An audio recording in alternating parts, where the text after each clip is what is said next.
నమస్తే, welcome to Telugu రాజ్యం. So మనతో పాటు కొంతమంది భారత సైనికులు ఉన్నారు, మాజీ సైనికులు ఉన్నారు. వారి సమస్యలు ఏంటి అని తెలుసుకునే ప్రయత్నం చేద్దాం. ఏంటంటే ఇవాళ మీరు సోమాజిగూడ ప్రెస్ క్లబ్ని అప్రోచ్ అయ్యారు. సమస్య ఉంటేనే ఎవరైనా ప్రెస్ క్లబ్కి వస్తారు. మీ సమస్య ఏంటి, అసలు ఏం చెప్తారు? నిజంగా ఈరోజు సోమాజిగూడ ప్రెస్ క్లబ్లో ప్రెస్ మీట్ పెట్టడానికి కారణం తెలంగాణ రాష్ట్ర ప్రభుత్వాన్ని అలాగే డీజీపీని ధన్యవాదాలు తెలియజేయడానికి మేము ఈ ప్రెస్ మీట్ పెట్టాం.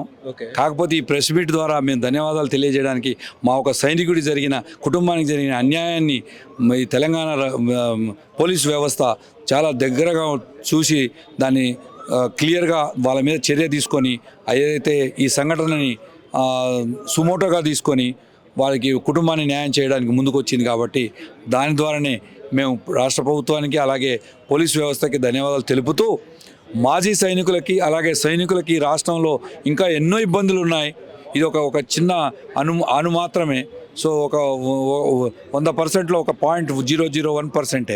సో ఇలాంటివి ఎన్నో సమస్యలు ఉన్నాయి. ఆ సమస్యలను కూడా ప్రభుత్వ దృష్టికి మీ మీడియా ద్వారా తీసుకురావాలనే ఉద్దేశంతో ఈరోజు మేము ప్రెస్ మీట్ పెట్టడం జరిగింది. ఇప్పుడు మనం వివిధ వార్తాపత్రికలో చూసాం ఏంటంటే మీరు బార్డర్లో కాపలా కాస్తారు, కానీ మీ భూమికి మీ ఇంటికి రక్షణ లేని పరిస్థితి. ఎందుకనంటే మీరు అక్కడ బార్డర్లో కాపలా కాసినా ఇక్కడ రాజకీయ నాయకులు వచ్చి మీ భూమిని కబ్జా చేస్తున్నారు. వాళ్ళకి ఏం చెప్తారు? వాళ్ళ విఘ్నతకే వదిలేస్తాం. ఎందుకంటే ఒక కుటుంబంలో మన సొంత పాలోళ్ళే ఏదైతే ఉన్నారో ఆ పాలోళ్ళే మనకు సపోర్ట్ చేయాల్సిన పాలోళ్ళు మన భూముల్ని కబ్జా పెట్టడం, మన సొంత తమ్ముళ్ళు అన్నలే ఇళ్ళని కబ్జా పెట్టడం. సో ఇలాంటి పరిస్థితి ఉన్న సమాజంలో మేము ఏమని చెప్పాలి? గవర్నమెంట్కి విన్నవించేది ఒకటే, మాజీ సైనికుల్ని గౌరవించండి. వాళ్ళ ప్రాబ్లమ్స్ ఉంటే వాళ్ళ ప్రాబ్లమ్స్ సుమోటోగా తీసుకోండి. ఒక జిల్లాకు ఒక నోడల్ ఆఫీసర్ని నియమించండి. అలాంటి నోడల్ ఆఫీసర్ని డైరెక్ట్ ఆన్లైన్లో ఫిర్యాదులు స్వీకరించండి అనే కోరుతున్నాం. అంటే ఇప్పుడు రాజకీయ నాయకులు పేదవాళ్ళ భూములు అంటే కబ్జా చేస్తున్నారు, అది పక్కన పెడితే ఇప్పుడు సైనికుల భూములు కూడా కబ్జా చేస్తున్నారండి. ఒకప్పుడు సైనికుల భూములు అంటే రాళ్ళు రప్పలు, అలాంటి ఏం లేనప్పుడు రాళ్ళు రప్పలే అంతో ఇంతో వ్యవసాయం చేసుకుని బతికే మాజీ సైనికులకి ఈరోజు ఆ రాళ్ళు రప్పలు వజ్రాలు, వైడూర్యాలు, మాణిక్యాలని వాటి కళ్ళంతా రాజకీయ నాయకులకు అలాగే గవర్నమెంట్లో ఉన్న ఆఫీసర్లకి దృష్టిలో పడి ఈ భూమిని కబ్జాలు పెట్టి మాకు ఎన్ఓసి రాకుండా చేసి మమ్మల్ని నానా ఇబ్బందులు పెడితే ఏదో ఎంతకో ఇటు రాసి ఇచ్చేస్తాడు, 10% 20% ఇచ్చేసి వెళ్ళిపోతాడు అనే. కానీ మరి ఎంతమంది కలెక్టర్లు గుండె మీద చేసుకొని చెప్పండి, మన మాజీ సైనికుడు అప్లికేషన్ పెట్టుకుంటే ఎన్ఓసి ఇచ్చిరో? ఒక రాజకీయ నాయకుడు వెళ్ళి ఫైర్ హౌస్ చేస్తే ఎన్ఓసి ఇస్తారు, కానీ ఒక సైనికుడు వెళ్ళి రిప్రజెంటేషన్ చేస్తే ఎన్ఓసి ఇవ్వట్లేదు. అంటే దాని అర్థమైంది, వ్యవస్థను మీకే వదిలిపెడుతున్నాం. మీరే వ్యవస్థకు అతి దగ్గరగా ఉండి పారదర్శకంగా చూసే మీడియా మీరు. కాబట్టి మేము మా గవర్నమెంట్ని కొన్ని కోరికలు కోరాం. ఆ కోరికలు మా మాజీ సైనికుల ద్వారా సైనికుల కోరికలు కోరాం. మేము మాజీ సైనికులకు మాకు పెన్షన్ వస్తుంది, మేము బతుకుతున్నాం. సైన్యంలో పనిచేసే సైనికుల పిల్లలకి ఈడ ఉద్యోగ అవకాశాలు లేవు, ఈడ రిజర్వేషన్ లేవు. మేము ఏ కులానికి ఇప్పుడు ఆర్మీలో జాయిన్ అయినప్పుడు ఏ కులము ఏ మతము ఏమి చూడదు, మాకు ఏ రిజర్వేషన్ లేదు, ఓపెన్ కేటగిరీ.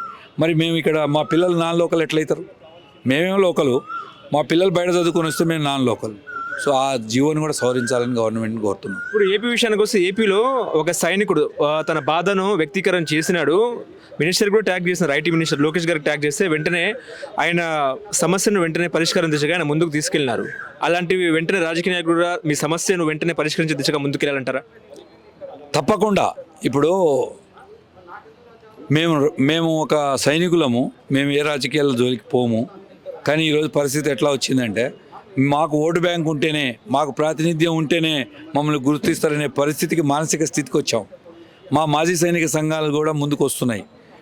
మేము కూడా 45,000 మంది మాజీ సైనికుల కుటుంబాలు ఉన్నాయి. అంటే దాదాపు మాకు కూడా 2 లక్షల ఓట్లు ఉన్నాయి. మరి ఆ 2 లక్షల ఓట్లున్న మాకు ఎవరు పట్టించుకోరు. ఒక 10,000 ఉన్న కులానికి మీరు భూములు ఇస్తున్నారు, బిల్డింగ్లు ఇస్తున్నారు, కార్పొరేషన్లు ఇస్తున్నారు. మరి మా మాజీ సైనికుల కార్పొరేషన్ ఎక్కడ? ఏపీలో ఏర్పాటు చేశారు కార్పొరేషన్, మరి తెలంగాణలో కూడా ఏర్పాటు చేయాలి కదా. బోర్డు పెడతామంటున్నారు ఇక్కడ. ఇలాంటి బోర్డు, సైనిక వెల్ఫేర్ బోర్డు ఆల్రెడీ ఉంది. అది ఎవరు నడుపుతున్నారు? ఒక మాజీ సైనిక అధికారి నడుపుతున్నాడు. ఆయనకి రిప్రజెంటేషన్ ఇస్తే ఏమంటున్నాడు? నేను పోస్ట్ ఆఫీసు, నేను స్టేట్ గవర్నమెంట్లో ఉద్యోగిని, నేను గవర్నమెంట్కి అగెనిస్ట్గా పోను, మీరు ఏ రిప్రజెంటేషన్ ఆ రిప్రజెంటేషన్ నేను ఫర్దర్గా పంపిస్తా. So this is the only the way of the government is working here. చివరిగా ఏం చెప్తారు సీఎం, రాష్ట్ర ముఖ్యమంత్రి గారికి ఏం చెప్తారు? మాజీ సైనికుల తరపున అలాగే సైనికుల తరపున రాబోయే యువత, సైన్యంలో చేరబోయే యువత తరపున కూడా నేను ప్రాతినిధ్యం వహిస్తూ తెలంగాణ ప్రభుత్వానికి ఎక్స్పెషల్గా ముఖ్యమంత్రి గారికి వారే హోంశాఖ మంత్రులు గారు ఉన్నారు కాబట్టి గత 12 నెలలుగా ఇంతవరకు ఎలాంటి సమీక్ష జరగలేదు. మాజీకి సైనిక సంఘాలను పిలిపించుకొని ఒక పార్టీలో అఫిలియేటెడ్ ఉన్న మాజీ సైనికులనే కాకుండా అందరి మాజీ సైనికులను పిలిపించుకొని వాళ్ళ సమస్యల్ని పరిష్కరించే దిశలో తీసుకురావాలని కోరుతున్నాం. Okay, thank you. జై హింద్.